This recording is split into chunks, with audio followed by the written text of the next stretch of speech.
बिस्मिल्लाहिर्रहमानिर्रहीम। अस्सलाम वालेकुम नाज़रीन, पाकिस्तान टेलीविजन न्यूज़ की स्पेशल ट्रांसमिशन के साथ मैं मिशेल बुखारी और मेरे साथ मौजूद हैं सीनियर तज्ज़ियाकार इम्तियाज़ गुल साहब।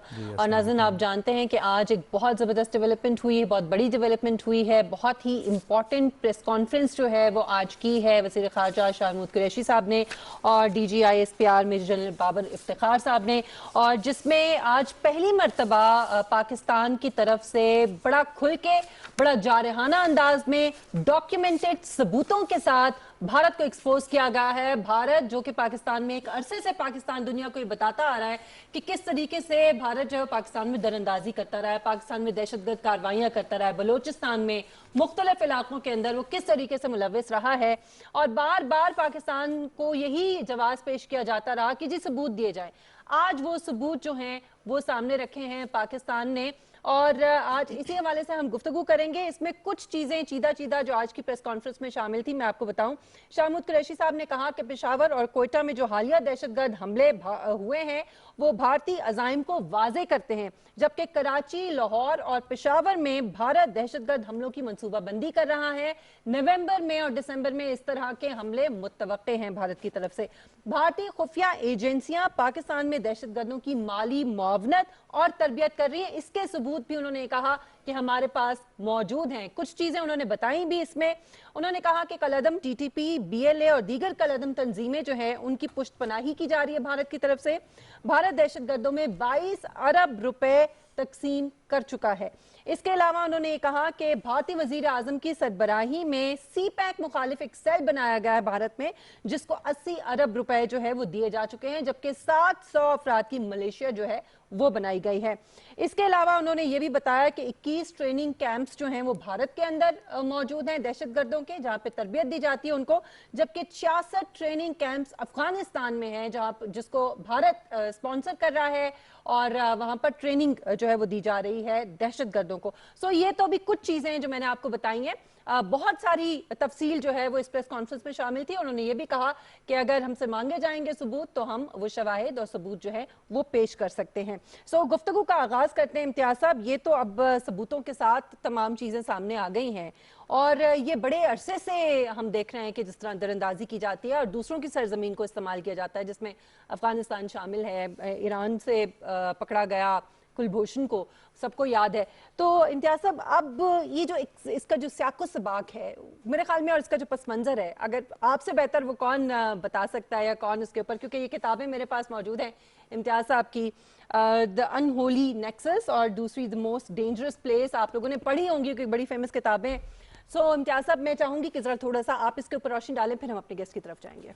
देखिए, पहले तो ये वाज़ेह होना चाहिए कि जितनी बातें आज बताई गई हैं उसमें से काफ़ी कुछ पहले मालूम था जी। लेकिन ये पहला मौका है कि पाकिस्तान की सियासी और फ़ौजी क़यादत ने मिल के एक प्लेटफॉर्म से बाकायदा ये सबूत, डॉक्यूमेंट, जितनी दस्तावेज़ात थी वो पेश की दुनिया के सामने जी। अपना ये मौक़िफ़ बावर कराने के लिए कि पाकिस्तान में जो कुछ होता रहा है गुज़िश्ता 17-18 बरसों के दौरान, उसमें वो एक बाकायदा मंसूबे के तहत था, एक प्रॉक्सी वॉर जिसको कहते हैं, यानी अपने सहूलतकार या आलाकार के ज़रिए यहाँ पे अदम इस्तेहकाम का एक सिलसिला शुरू कर रखा था भारत ने। और उसमें दिलचस्प बात ये है, हम नाजरीन को बता सकते हैं, जो आपने चूँकि किताब का जिक्र कर दिया है, कि ये सारा सिलसिला बुनियादी तौर पे कंधार में दिसंबर 1999 में शुरू हुआ, जब भारतीय एयरलाइन का तैयारा मुसाफिर बरदार हाईजैक करके वहाँ ले जाया गया। फ्लाइट नंबर CA814 थी वो। उसके जो चीफ नेगोशिएटर थे, मतलब मुज़ाकरात के लिए जो साहब आए थे, उनका नाम था विवेक काजू। उस वक्त वो मिनिस्ट्री, एक एक्सटर्नल अफेयर्स की मिनिस्ट्री में होते थे। और जब ये मामला सारा तय पा गया 31 दिसंबर को, उन्होंने मुझे कंधार एयरपोर्ट पे, हम भी वहाँ कवरेज के लिए गए हुए थे, तो मुझे कहा कि इशारा ये था कि जी ये आपने करवाया है। तो उन्होंने कहा कि आपने हमारे साथ ये जो कुछ किया है हम बर्दाश्त कर लेंगे, लेकिन हम आपके साथ जो करेंगे वो आप बर्दाश्त नहीं कर सकेंगे। ये आज तक, और ये इस किताब में मैंने ये अल्फाज बिल्कुल लिखे हुए हैं, उन्होंने कभी उसकी तरदीद नहीं की। उसके बाद जनवरी 2000 में बाकायदा भारत का और अमेरिका का स्ट्रेटेजिक डायलॉग ऑन टेररिज्म, यानी इंसदाद दहशतगर्दी का स्ट्रेटेजिक डायलॉग शुरू हुआ 10 जनवरी 2000 में, और स्टोप टैलबर्ट थे उस वक्त उनके assistant secretary of state for south Asia. उसके बाद से जो जिस तरह इनके दरमियान मुज़ाकरात शुरू जारी रहे, और 9/11 के फिर वाक़यात हो गए, आपको मालूम है, सितंबर 2001 में, और उसके 6 महीने के बाद विवेक काजू साहब यानी भारतीय जो ऑफिशियल थे वो सफ़ीर बन के काबुल आ गए। जब हामिद करज़ई साहब सदर बन गए थे, वो वहाँ पे 3-3.5 साल रहे। सही। और उसमें 3-3.5 साल में बड़ी उन्होंने यकीनन बड़ा अच्छा काम किया। उस दौरान भारत ने बड़ी इमदाद भी दी काबुल को, 3 मुसाफिर बरदार तैयारे भी दिए जो कि 6 महीने के बाद ही बेकार हो गए। आउट ऑफ दुनिया को बताया कि हमने 3 एयर बसें दी, लेकिन वो 6 महीने के बाद फारिग हो गई। लेकिन पसे पर्दा कुछ और हो रहा था। अब पसे पर्दा बहुत कुछ हम फर्ज कर सकते हैं कि बहुत कुछ हो रहा था। और 2005-6 तक जो जिस निस्बतन खामोशी थी, उस वक्त तक अभी कोई बहुत पाकिस्तान में दहशतगर्दी के 3-4 बड़े वाक़े हुए थे। लेकिन फिर 2007-8 में जो सिलसिला 2007 13 दिसंबर को तहरीक तालिबान पाकिस्तान बनी। ठीक है। और वो पहले से पहले मुख्तलिफ धड़े थे, लेकिन 2007 दिसंबर 13 दिसंबर, और ये हुआ था जो लाल मस्जिद इस्लामाबाद में, उसके फ़ौरन बाद। तो ये कोई ताने बाने अगर इंसान जोड़ने की कोशिश करे तो पता चलता है कि किस तरह TTP बनी, फिर उसके अंदर एक गाजी फोर्स बनी जो लाल मस्जिद के एक रिएक्शन के तौर पे। सही। उसके बाद क्या हुआ, बहुत सारे वाक़यात हैं, मैं उसमें नहीं जाऊंगा, लेकिन थोड़ा सा नाजरीन को एक फ्लैशबैक देने के लिए हमने दावत दी है अपने एक साबिका सफ़ीर हैं हमारे, तारिक अजीज़ुद्दीन साहब, जो काबुल में थे, और काबुल में कुछ अरसा उन्होंने सर्विस की, और उसके बाद उनके साथ क्या हुआ आप अगर पूछना चाहती हैं तो पूछ लीजिए। जी तारिक अजीज़ुद्दीन साहब, बहुत शुक्रिया आपके वक्त के लिए। इस वक्त आप हमारे साथ मौजूद हैं, और आप काबुल जाते हुए जो सबसे बड़ा, जिसका जिक्र इम्तियाज़ साहब ने भी किया, जो वाक़या आपके साथ पेश आया कि अगवा कर लिया गया था आपको, और फिर TTP के सरगना बैतुल्ला महसूद की अमान में आप पहुंच गए थे, तो आपसे मैं पूछना ही चाहूँगी कि मुख्तसरन अगर आप इस सारे वाक़े के बारे में बताइए, फिर हम गुफ्तगू को आगे बढ़ाएं। जी शुक्रिया मुझे इस प्रोग्राम में दावत देने के लिए। जी 2008 फरवरी का महीना और 8 तारीख जी मैं टोक्यो गया था। अफ़गानिस्तान पर एक अक़वाम मुत्तहिदा की स्पॉन्सर्ड एक कॉन्फ्रेंस थी अफ़गानिस्तान के लिए। जी। वो अटेंड करके वापस आया तो मैं काबुल जाना चाहता था, और उन दिनों में डेली फ़्लाइट्स नहीं थी। मैं फ़ैसला किया कि अब मैं यहाँ कब तक बैठा रहूँगा, तो मैं बाय रोड चला गया। फ़ैसला किया कि बाय रोड चला जाऊँगा काबुल। और ये कोई ऐसा स्ट्रेंज फ़ैसला नहीं था। मैं 20 दफ़ा काबुल से पाकिस्तान और पाकिस्तान से वापस काबुल बाय रोड सफ़र किया हुआ था मैंने। तो मैंने उस दिन भी सफ़र किया, और सुबह 10:30 बजे थे। अली मस्जिद एक जगह है लंडी कोतल और पेशावर के दरमियान, वहाँ पर तालिबान की एक गाड़ी, उसमें 14 ये तालिबान सवार थे, और उन्होंने हमारी गाड़ी रोकी और मुझे और मेरे गनमैन को और मेरे ड्राइवर को हमें अगवा कर दिया। ख़ुद हमारी गाड़ी में बैठे, हमें अपनी गाड़ी में बिठाया और सड़क से उतरे और ऐसे वीराने की तरफ चल पड़े। और अगले 11 घंटे हम चलते ही गए, और फाइनली हम तीरा वैली पहुँचे, जहाँ पर घुटने घुटने तक बर्फ़ पड़ी हुई थी। फरवरी का महीना था, और हम तीरा वैली में उन्होंने एक पहाड़ी पे हमें ज़बरदस्ती चढ़ाया, और वहाँ पर 3-4 कोठे से बने हुए थे, उसमें हमें डाला। साथ हमारे कोई 8-10 तालिबान भी एज गार्ड्स आ गए, और हमें वहाँ उन्होंने रख दिया रात के लिए। सुबह हुई तो हकीमुल्लाह महसूद, जो उस वक्त TTP के डेप्यूटी थे, वो आए मुझे मिलने के लिए, देखने के लिए। उनकी टीम ने मुझे अगवा किया था। अच्छा। तो वो कुछ अपोलोजेटिक भी थे, कुछ माफिया मांग रहे थे, कुछ कह रहे थे कि आप दुआ करें तो जल्दी से फैसला हो जाएगा। लेकिन आपकी जालिम हुकूमत ने अली मस्जिद में हमारे बहुत सारे साथी कैदी ले लिए हैं, इसलिए हम मजबूर थे कि हम आपको पकड़ लें और फिर आपकी एक्सचेंज के लिए एक मुतालबा करें हुकूमत पाकिस्तान से कि हमारे बंदे छुड़वा दें, तो वो फिर हमें मुझे छोड़ देंगे और मुझे और मेरे दो स्टाफ को। तो जी ये उन्होंने मुझे पहले दिन बता दिया और उसके बाद 97 दिन और गुजरे। पहले 19 दिन हम तिरा में रखे गए और फिर तिरा से हमें शिफ्ट किया जुनूबी वज़ीरिस्तान में, जहाँ पर एक और पहाड़ी की चोटी पर एक घर था और किसी लोकल मकामी मुजाहिद का, तालिब का, और उसमें रखा और फिर बाकी सारा वक्त वहीं रहे। ज़ेर ज़मीन एक खड्डा उन्होंने खोदा हुआ था, उस पर छत डाली हुई थी और हमें वहाँ रखते थे अंधेरे गुप में, और वहीं बैठना, वहीं खाना, वहीं सोना, सब कुछ वहीं था।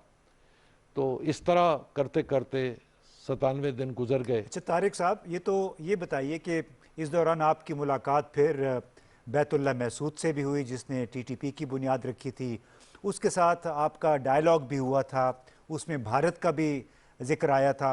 आप ज़रा वो जो कन्वर्सेशन थी आपकी ज़रा नाज़रीन को बताइए, तो इससे हमें थोड़ा सियाक़ो सबाक़ और वाज़े हो जाएगा। जी, वो बैतुल्ला मसूद ख़ुद मुझे मिलने आए और मेरे साथ बातचीत की। एक तो मैं बहुत सख्त हैरान हुआ कि इस तरह ब्रूटल तालिबानों का जो अमीर है वो एक गोलमोल सा छोटे कद वाला नरम मिजाज का अपेरेंटली वो शख्स था, और उसने तकरीबन माफ़ी मांगी कि जो मेरे साथ हुआ है मेरा कसूर नहीं है, लेकिन उनकी मजबूरी ये थी कि वो अपने बंदे छुड़वाने के लिए उन्होंने पाकिस्तान की तरफ से एक बड़ी असामी पकड़ के अपनी नेगोशिएटिंग पोजीशन को स्ट्रेंथन करने के लिए उन्होंने कहा कि उन्होंने मुझे पकड़ा है, और जब वो अपना मुतालबा हुकूमत पाकिस्तान को पहुंचाएंगे और उसके रिस्पांस पर जब अगर उनके बंदे छूट गए तो वो मुझे भी छोड़ देंगे। तो मैंने ऐसे ही सवालन उनसे पूछा कि ये क्यों कर रहे हैं आप, ये क्या, इससे आप क्या हासिल करेंगे, ये जो आपने शुरू किया हुआ है। तो कह रहे हैं कि हम जिहाद कर रहे हैं, आपकी जालिम हुकूमत ने अमेरिका के साथ हाथ जोड़ के उनसे पैसे भी लेते हैं, हथियार भी लेते हैं, और आप हमें मारते हैं उसके साथ, और चूंकि आप हमें मारते हैं इसलिए हम मजबूरन फिर वापस रिटेलिएटरी स्ट्राइक आप पर करते हैं और आप लोगों को नुकसान पहुंचाते हैं। तो जितना जल्दी ये मसला हल हो जाएगा उतनी ही जल्दी फिर मामलात आगे की तरफ जा सकेंगे। उन्होंने फिर मुझे ये भी कहा कि वो चाहते हैं कि चूँकि उन्होंने मुझे बहुत गुडविल दिखाया, उनकी नज़र में मैं बड़े गुडविल में रहता था ज़मीन के नीचे, उन्होंने मुझे गुडविल दिखाया, तो मैं ये गुडविल अपने साथ जब वापस जाऊंगा तो अपने साथ कैरी करूंगा, और इनके पैगाम मैं फिर हुकूमत पाकिस्तान को पहुंचाऊंगा, और फिर अगर हुकूमत पाकिस्तान ने चाहा तो वो मेरे और तालिबान के दरमियान तालिबान और हुकूमत के दरमियान मुझे एज ए गो बिटवीन इस्तेमाल करेंगे, और मैं उनकी खबर इनको तक पहुंचाऊँ और इनकी खबर उन तक पहुंचाऊँ। जो कि मैंने कहा कि ये मेरी ट्रेनिंग नहीं है इस काम के लिए, मुझे ये काम नहीं आता करना और ना मैं ये कर सकता हूँ, तो इसमें मुझे छोड़ दीजिए। तो तालिबान ने कहा कि हम आपकी मदद करना चाहते हैं, अगर आप इस बात पर राज़ी हो जाएं तो आपकी आज़ादी जो है जल्दी मुमकिन हो सकती है। अगर उससे भी जल्दी, जब हमारा मुतालबा अगर ना भी पूरा हो तो हम आपको जल्दी जाने की इजाज़त दे सकते हैं। बहरहाल वो बात वहीं तक रही और आगे नहीं बढ़ी उससे। अच्छा तारिक साहब, ये तो चले वो उस वक्त जो आपको कह रहे थे ये वो सारी बातें थी, लेकिन जितना अरसा आप वहाँ रहे, उनका जिस तरह से आप उनकी जो गुफ्तगू आपके साथ हुई उसको सामने रखते हुए फिर उसके बाद बाजियाबी के बाद आप वापस जो है काबुल भी चले गए, अपनी जिम्मेदारियां भी आपने संभाली, तो इस दौरान और इसके बाद क्या आपने गौर किया कि टीटीपी का के वजूद और जो पाकिस्तान में 2008 के बाद जो दहशतगर्दी की कार्रवाइयां हुई उसका कोई ताल्लुक था, या असल एजेंडा जो है वो इसके पीछे क्या था? वो एक फॉरेन एजेंडा को आगे कर रहे थे। जब मैं काबुल में था मुझे इसकी सेंस मिल रही थी कि भारत जो है इनको किराए पर इस्तेमाल कर रहा है। सही। और ये बात इसकी तस्दीक भी हो गई बाद में, जब लतीफ़ुल्लाह महसूद जो कि हकीमुल्लाह महसूद का कज़न भी था और वो भारत के NDS के साथ भारत के रॉ के एजेंट्स के साथ और अफ़गानिस्तान के NDS के साथ कांटेक्ट में था, और वो आता था पाकिस्तान ट्राइबल एरियाज़ में इनके साथ, तालिबान के साथ इनका गो बिटवीन था, इनको पैसे भी पहुंचाता था और इनकी टारगेट सिलेक्शन भी करता था और इनको मिशन भी देता था कि अभी आपने ये करना है, अभी आप ये करना है। तो मुझे इसका इल्म थोड़ा थोड़ा था। तो मैंने बैतुल्लाह को ये पूछा भी कि आप अगर अपना जिहाद कर रहे होंगे, अपने मुल्क के ख़िलाफ़ आदमी जिहाद कैसे करता है मुझे तो समझ नहीं आती, लेकिन आप चाहते क्या हैं, पाकिस्तान से आप क्या चाहते हैं कि अपने मुल्क के ख़िलाफ़ आप जिहाद कर रहे हैं? तो वो थोड़ा सा इस पर लाजवाब भी हो गया। मैंने कहा कि आप अपने मुल्क को, अपने इस्लामी ममलिकत को आप मारने के लिए आप भारतीय काफिर से पैसे लेके और अपने मुल्क को मारते हैं। तो उसने झट सा जवाब दिया कि आप भी तो अमेरिकन काफिर से पैसे लेके हमें मारते हैं, तो अगर हमने भारतीय से पैसे ले लिए और आपको मारा तो वो तो हिसाब बराबर हो जाता है। तो ये बात तो तस्दीक हो गई कि ये हो रहा था। बाद में तो कितनी बातें इसके बाद प्रूफ्स के तौर पे मिलती गई। यानी उस वक्त आपको अंदाजा हो गया था कि ये एजेंडा किसका है, किसके ईमान के ऊपर ये सब कुछ हो रहा है, काफी हद तक वाज़ेह हो गया था। फिर उसके बाद जो सिलसिला शुरू हुआ वो जाहिर है हम सब ने देखा। इम्तियाज साहब, if you like to comment on this, या हमें थोड़ा सा तारिक साहब हमें इजाजत दीजिएगा। हमारे साथ इस वक्त एहसान गनी साहब भी हैं जो कि 2013 में खैबर पख्तूनख्वा के इंस्पेक्टर जनरल पुलिस भी थे। उन्होंने मुख्तलिफ अहम ओहदों पर खिदमात अंजाम दी और बाद में भी जब इंस्पेक्टर जनरल का ओहदा उन्होंने छोड़ा, वो हमारे साथ हैं इस वक्त, हम उन्हें खुशामदीद कहेंगे। तो ये बताइएगा एहसान साहब कि जब आप इंस्पेक्टर जनरल पुलिस बने खैबर पख्तूनख्वा में तो उस वक्त क्या हालात थे?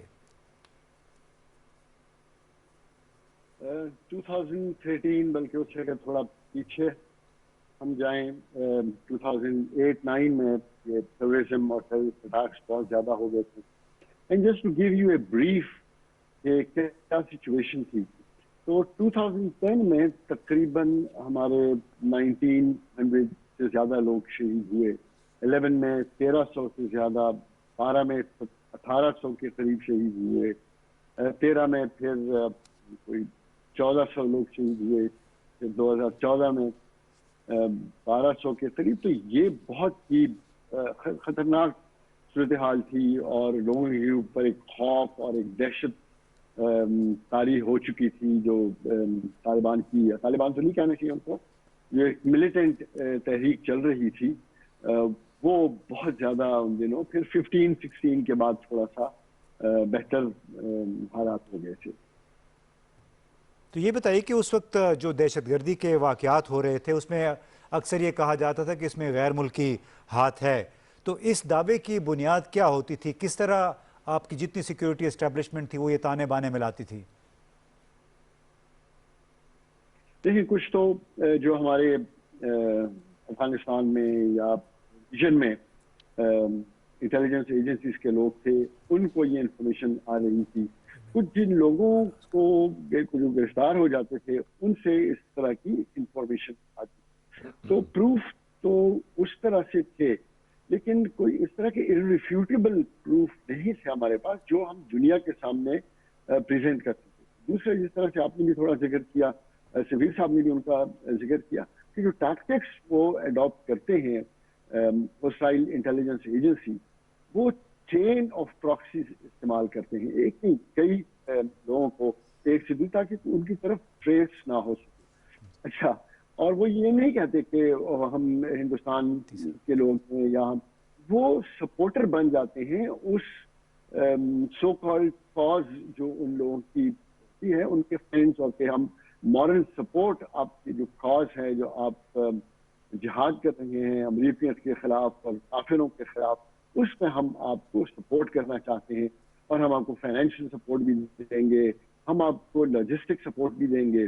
तो ये जो नई चीजें सामने आई हैं, जिसका आज प्रेस कॉन्फ्रेंस में जिक्र हुआ है, वो इंतहाई अहम इस वजह से है कि कॉन्फ्रेंस के मुताबिक हमारे पास इररिफ्यूटेबल एविडेंस है।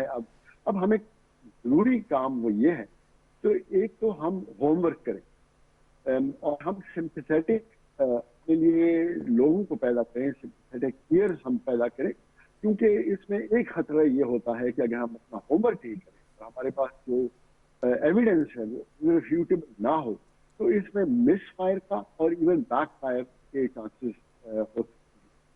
एहसान साहब, ये बताइएगा कि जब आपने नेक्टा में जिम्मेदारियां संभाली इस्लामाबाद पहुंच के, तो उस वक्त क्या वाज़ेह हो चुका था कि आया टीटीपी है या अलकायदा है, ऐसी तंजीमें वाक़तन इस्लामी खिलाफत के लिए जद्दोजहद कर रही हैं, या ये फिर एक प्रॉक्सी एक्टर्स हैं जो किसी के ईमा पे पाकिस्तान में ये दहशतगर्दी का और अदम इस्तेहकाम का इन्होंने बाजार गर्म कर रखा है?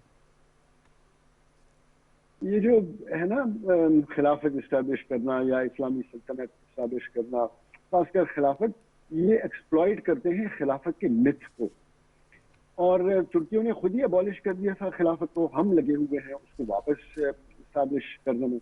तो मेरी नज़र में, और जो मैंने देखा in all my life in the intelligence agency and then as head of नाटा, तो वो ये था कि ये प्राइमरीली फाइनेंशियल इंटरेस्ट होते हैं कुछ लोगों के, और वो एक्सप्लॉइट किस चीज़ को करते हैं, जो एक्चुअली आप परसीव्ड हिस्टोरिकल इनजस्टिस को आप ले लें, वॉल ऑफ खिलाफत को ले लें, कश्मीर का एक इशू है जो एक हिस्टोरिक इनजस्टिस है, उसको, पैलेस्टाइन को, बल्कान्स को, इवन सेंट्रल एशियन रिपब्लिक्स को, उसके अलावा जो नेशनल और रीजनल डेवलपमेंट डिस्पैरिटीज हैं, जैसे बलूचिस्तान हो गया, उन फॉल्ट लाइंस को ये एक्सप्लॉइट करते हैं, वो ढूंढते हैं, तलाश करते हैं, फिर उसमें लोगों को तलाश करते हैं, और फिर उनको ये लॉलीपॉप दे देते हैं कि हम आपके दोस्त हैं, हम आपके साथ हैं, और उस तरीके से वो इन लोगों को, तो ये हमें पता भी था, और उन्हीं का हम कोशिश, नाका में एटलीस्ट हम ये कोशिश कर रहे थे कि उन चीज़ों का तदारक करें कि लोगों को ये एक्सप्लॉइट ना कर सकें, मिसलीड ना कर सकें। ठीक है, एहसान गनी साहब भी हमारे साथ मौजूद हैं और तारिक अजीजुद्दीन साहब भी हमारे साथ मौजूद हैं। नाजरीन, ये बड़ा सोचने वाली और देखने वाली बात है पूरी दुनिया के लिए इस वक्त कि भारत वहाँ पे कोई एक छोटा सा पटाखा भी बजे तो पाकिस्तान के ऊपर इल्ज़ाम लगा देता है, लेकिन पाकिस्तान जिसमें इतने अरसे से भारत जो है वो कार्रवाइयाँ करता रहा है दहशतगर्दी की, बगैर सबूतों के पाकिस्तान ने कभी इस तरह का इल्ज़ाम नहीं लगाया, और अब जब तमाम ठोस सबूत पाकिस्तान के पास मौजूद हैं तो बड़ा खुल के पूरी दुनिया पर वाजे किया है कि भारत पाकिस्तान में क्या कर रहा है, और इसका पस मंजर बैकग्राउंड जानना बड़ा जरूरी था। इसीलिए हम कोशिश कर रहे हैं कि जरा थोड़ा सा पीछे जाएं माजी में और देखें कि ये सिलसिला शुरू कैसे हुआ। एक ब्रेक लेते हैं, ब्रेक के बाद वापस आएंगे, अपनी गुफ्तगू को आगे बढ़ाएंगे।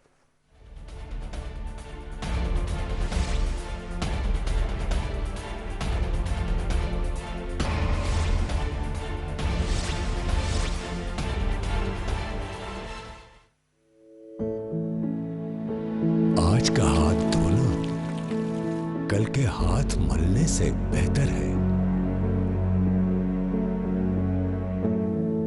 आज का फेस मास्क कल के ऑक्सीजन मास्क से बेहतर है। आज का 6 फीट का फासला कल की 6 फीट गहराई से बेहतर है। एहतियात करें, एहतियात बेहतर है, क्योंकि वबा का खतरा अभी टला नहीं है। कोरोना की अलामात हो तो हुकूमत खैबर पख्तूनख्वा की हेल्पलाइन 1700 पे कॉल करें।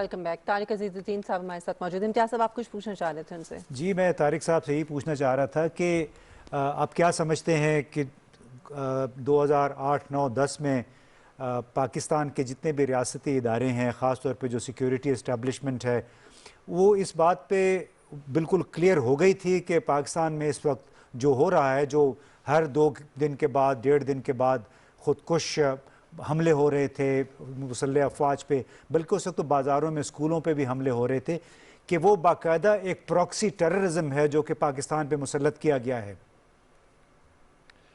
ये बिल्कुल ऐसे ही था। मुझे अफसोस से कहना पड़ रहा है कि मुझे उस वक्त भी समझ नहीं आई, और आज तक जब प्रेस कॉन्फ्रेंस हुआ और उसमें काफ़ी सबूत पेश किए गए, उससे पहले भी मुझे समझ नहीं आई कि हम क्यों नहीं इस बात को हाईलाइट करते थे कि इसमें भारत बिल्कुल 5 उंगलियां घी में वो दाखिल हैं बीच में, शामिल हैं बीच में, और वो करवा रहे हैं। एक इंटरनेट पे, सोशल मीडिया पे एक वीडियो सर्कुलेट करता था जिसमें अजीत डोवल, उनका जो नेशनल सिक्योरिटी एडवाइज़र है जी, वो एक अपने लोगों को तकरीर कर रहा था कि पाकिस्तानी तालिबान का जो है बजट वो 1200 करोड़ रुपए सालाना है, और हम इस पर 1800 करोड़ लगा के इनको सबको अपनी तरफ मोड़ के और हम इनके लिए मिशन सिलेक्ट करेंगे। तो ये बातें तो कोई छुपी हुई नहीं थी, पूरी इंटरनेट पे आम थी। हमें क्यों इतनी देर लग रही थी इसको साबित करने के लिए? और हम कौन सी अदालत आलिया में खड़े थे जिसमें हमने ऐसी कागजी सबूत और ऐसी ठोस सबूत पेश करनी थी? एक प्रोपेगेंडा वॉर था, भारत उसमें पेशकदमी कर गया। हम भी उसके साथ कर सकते थे वही जो वो हमारे साथ कर रहे थे, और हम उसको स्टेट स्पॉन्सर ऑफ टेररिज्म बना के और हम उस बात को आगे बढ़ा सकते। उस बात का तो ठोस सबूत मिल गया जब कुलभूषण यादव पकड़ा गया जी, और उसने खुद एतराफ़ भी कर लिया कि वो शामिल था बलूचिस्तान में टेररिज्म में। तो कौन सी चीज़ हमें और चाहिए थी इस बात को साबित करने के लिए? लेकिन हम नहीं कह पा रहे थे। अभी जब पानी तकरीबन सिर के पास पहुंच गया है तो हम अभी सबूतें दे रहे हैं। चलिए, देर आए दुरुस्त आए, कम से कम अब हमने जारहाना अंदाज अपनाया है और सबूत सामने रखे हैं दुनिया के। एहसान गनी साहब, एक बड़ी इंपॉर्टेंट बात यह है कि चलें आप भारत को तो एक्सपोज कर रहे हैं, लेकिन वो ममालिक जो इस्तेमाल हो रहे हैं, जैसे अफगानिस्तान की सरजमीन इस्तेमाल हो रही है। कुलभूषण का जिक्र किया अभी तारिक साहब ने कि वो ईरान से पकड़ा गया था, तो आप समझते हैं कि इन ममालिक से भी बातचीत बहुत जरूरी है या इन पर भी जोर देना होगा? ये किस तरह से कोऑपरेट करें पाकिस्तान के साथ? ये क्यों इस्तेमाल हो रहे हैं भारत के लिए? देखिए, ये थोड़ा सा मैं समझता हूँ कि फॉरेन पॉलिसी का ज्यादा सवाल है, लेकिन जो शफीर साहब कह रहे हैं, I partially agree to what he saying कि हमने अभी भी बहुत देर की और हमें इस चीज के ऊपर बहुत पहले से तवज्जो देनी चाहिए थी कि हमने उनको खुला एक माहौल फराहम किया हुआ है कि वो तो एक्सप्लॉइट करें इन लोगों को, और फिर एक्सप्लॉइट करके यानी विक्टिम भी हम और एक्यूज भी हम हो रहे थे, नुकसान भी हमारा हो रहा था, और एक टेररिस्ट स्टेट और उस तरह की भी हमें बार बार भुगतना पड़ रहा था। तो I tend to agree with him, but I also say and I have said this, और मैं इसको दोबारा भी कहूंगा कि ठीक है, हम किसी आलमी अदालत में तो नहीं जा रहे थे, लेकिन जो हमारे सुनने वाले दोस्त थे वहां तो कम से कम, और आज भी अगर वो दोस्त जिनको हम दोस्त समझते हैं और जिनको हम ये सबूत पेश करते रहे हैं और पेश कर सकते हैं और अभी पेश करेंगे मजीद, कम से कम वो हमारे कॉज के साथ सिंपैथेटिक हो, हमारी बात सुने, और खासकर इंटरनेशनल जितने भी फोरम हैं उन पे कम से कम हमारी वो सपोर्ट करें। अब हम देखते हैं कि फैटफ में हमारी सपोर्ट जो आज से 2-3 साल या इस तरह थी, वो भी अब डिक्लाइन पे है। तो वो क्या वजह है, उस पर भी हमें गौर करना चाहिए। और मैंने बहुत पहले एक शायद आपकी प्रोग्राम में एक और जगह मैंने ये कहा था कि देखिए, अब टाइम आ गया है कि हम APG के तो मेंबर हैं, लेकिन हमें फैटफ की भी मेंबरशिप के लिए अब अप्लाई करना चाहिए। हम उसके मेंबर ही नहीं है, हमारे ऊपर सैंक्शंस की धमकी देते हैं हमें एक लिस्ट से दूसरी लिस्ट, तो एटलीस्ट पाकिस्तान शुड ट्राई के उसके हम मेंबर बने, एटलीस्ट ऑब्जर्वर और फिर मेंबर, एक प्रोसेस हर लेवल पे हमें शुरू कर देना चाहिए, नॉट जस्ट कि जो होस्टाइल एजेंसीज हैं उनके बारे में, बल्कि फॉरेन जो कंट्रीज हैं वो जो होस्टाइल हैं उनके बारे में। और ये जितने भी इंटरनेशनल बात जगहों पे हमें बहुत अच्छा हमने देखा है कि पाकिस्तान को बहुत ज्यादा सपोर्ट, अभी जिस तरह से ह्यूमन राइट्स की जो कमेटी है उसके हम मेंबर बहुत बड़ी मेजॉरिटी से हम बने हैं, तो ये चीजें हमें नहीं छोड़नी चाहिए और बार बार उस पर तवज्जो देनी चाहिए, इसमें पीछे नहीं हटना चाहिए। बिलाशुबा उसमें बैन अवी तौर पर एक ऑफेंसिव की ज़रूरत है, यानी ज़बरदस्त किस्म की सिफारतकारी की ज़रूरत है। तारिक साहब, आप जब तुर्की सफ़ीर बन के गए उस वक्त आप कह रहे हैं आपको आइडिया भी हो गया था कि भारत या अफ़गानिस्तान किस तरह हमारी अंदरूनी मामलात पे, अंदरूनी सिक्योरिटी पे असरअंदाज हो रहे हैं, तो आपने, तुर्की तो हमारा बहुत करीबी दोस्त रहा है, फैटफ में भी उन्होंने हमारा काफ़ी हमारे साथ ताउन किया, तो आपने तो यकीनन वहाँ भी ये बातें शेयर की होंगी जो कुछ आपके साथ हुआ, जो आपने एक्सपीरियंस किया। तो तुर्क सफारतकारों का या जो हमारे तुर्क दोस्त हैं हुकूमत में थे, उनका क्या इस पे रद्द अमल था? तुर्की के बहुत तारीखी रवाबित हैं अफ़गानिस्तान के साथ। उस ज़माने से जब कमाल अतातुर्क तुर्की का सदर था और अमानुल्लाह खान अफ़गानिस्तान का बादशाह था, उस ज़माने में इन दोनों की पर्सनल दोस्ती हो गई और वो दोस्ती आज तक चलती आ रही है। तो जब ये भारत की इन्वॉल्वमेंट पाकिस्तान में बज़रिया अफ़गानिस्तान के NDS के होता था, तो उसमें अफ़गानिस्तान का नाम लाजमी तौर पर सामने आता था।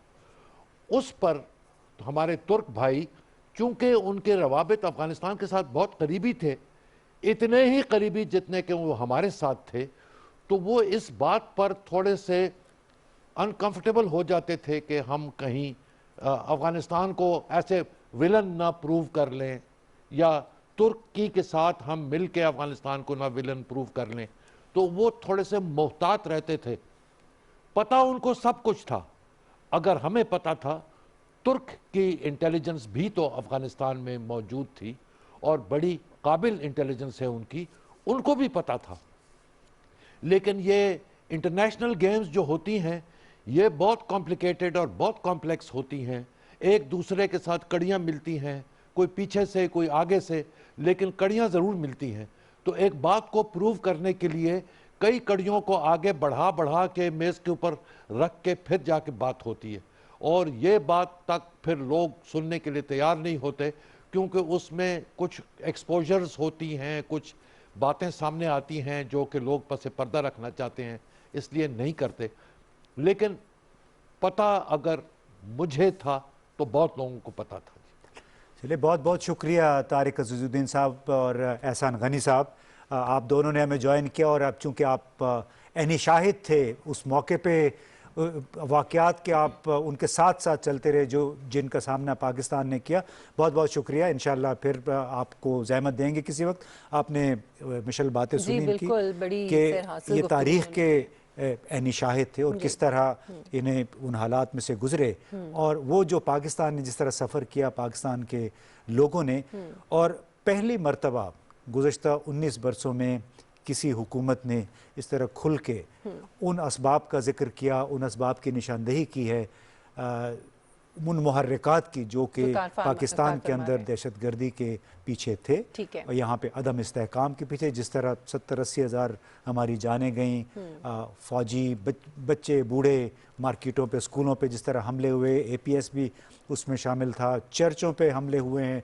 ये पूरा एक मुनज़्ज़म दहशतगर्दी का सिलसिला था जो कि तालिबान अकेले नहीं कर सकते थे। जो TTP थे वो तो दहशतगर्दी का एक ग्रोह तो था, लेकिन उनको कहीं से गाइडेंस चाहिए थी। वो गाइडेंस उनको हमारे मशरक़ी और मगरबी पड़ोसी मुल्क से मिल रही थी, जिसकी वजह से पाकिस्तान के हालात दिगर हुए। लेकिन ये भी मानना पड़ेगा कि जिन लोगों ने शायद ये तवक्को की थी, ये ख्वाब देखा था कि हम पाकिस्तान को इस तरह कचोके लगा के और इसको तितर बितर कर देंगे, गैर मुस्तकम तो कर दिया था। उनका ख्याल था कि जो हाल लीबिया का हुआ, जो हाल इराक का हुआ, पाकिस्तान भी ऐसे होगा।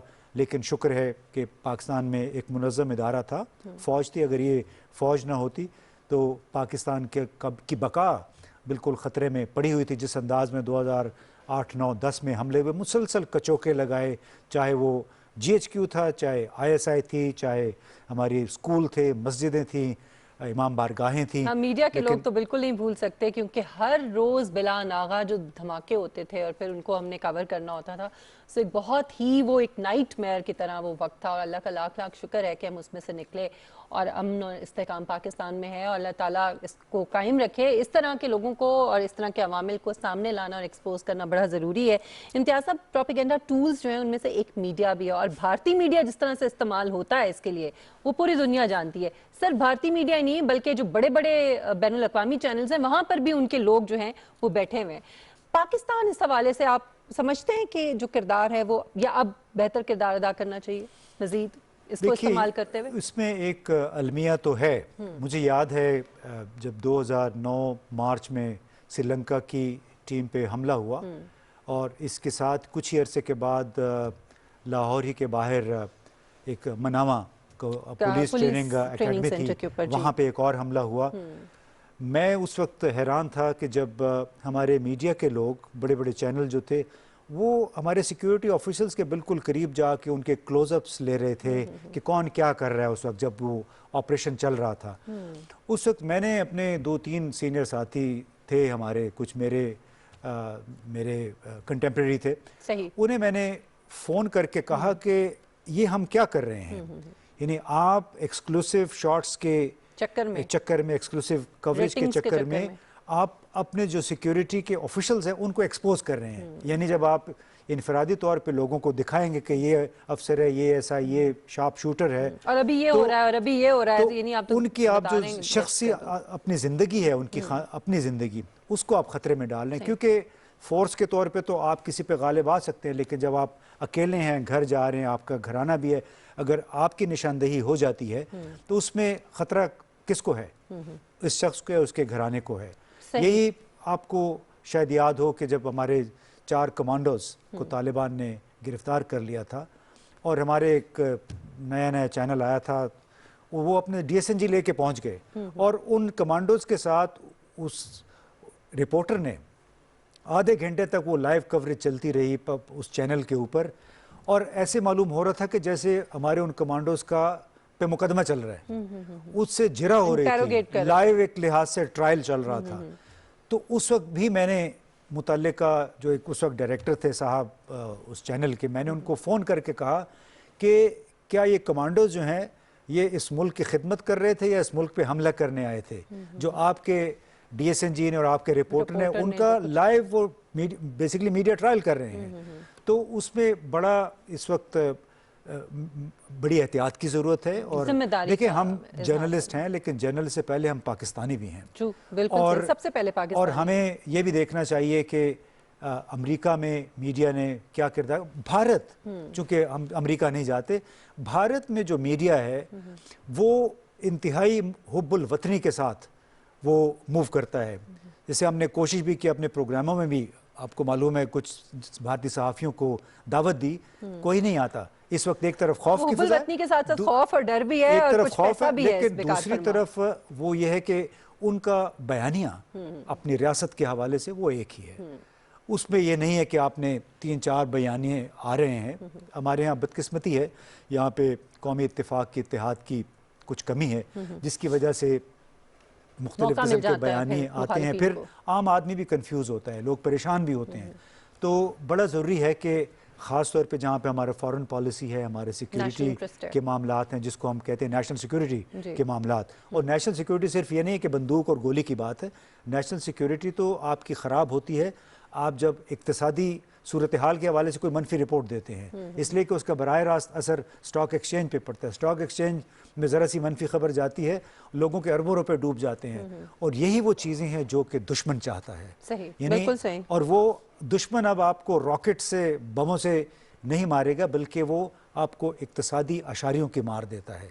आपको आपके स्टॉक एक्सचेंज पे हमला होता है, आपके जो सिक्योरिटी इदारे उन पे बराए बिल वास्ता हमला होता है, जिसकी वजह से अदम इस्तेहकाम, गैर यकीनी फैलती है, और उसके नतीजे में आपको मालूम है ना गैर मुल्की सरमाकारी आती है और ना ही स्टॉक एक्सचेंज में आपका एतमाद रहता है। तो बैसियत मजमूई मीडिया का इंतहाई अहम किरदार है और हम सबको बड़ी जिम्मेदारी के साथ काम करना चाहिए। और ख़ास तौर पे हम जिन अल्फाज का चुनाव करते हैं, ये हमारी जर्नलिज्म में सबसे पहली तरबियत ये थी कि आप जो भी लफ्ज़ इस्तेमाल करते हैं अपनी लिखाई में या जब आप बोल रहे हैं, उसको ज़रा एक दफ़ा उस पर गौर कर लें कि उसका नतीजा क्या निकल सकता है। बिल्कुल ठीक। अच्छा, एहसान गनी साहब जैसे कह रहे थे कि आप दोस्त ममालिक जो हैं आप उनके ज़रिए अब आप अपना मैसेज जो है वो पहुँचाएँ, उनको साथ मिलाएँ, तो इंटरनेशनल लॉबिंग जो है वो कितनी ज़रूरी है जो भारत करता है और उसमें बहुत आगे है और हम उस हद तक नहीं पहुंच सके। तो अब जब हम सबूत सामने ला रहे हैं और भारत को एक्सपोज कर रहे हैं, तो आप उस तरफ भी आप समझते हैं कि सफारतकारी की सतह पर इंटरनेशनल लॉबिंग और ये सब इसमें भी कुछ थोड़ी बेहतरी आएगी? देखिए, रिवायती तौर पे हमारी सिफारतकारी या कम्युनिकेशन जो है वो कमज़ोर रही है माजी में। इसका जिक्र हमारे सफ़ीर ने भी किया और एहसान गनी साहब ने भी बिलवास्ता कहा, वो कमज़ोरी थी।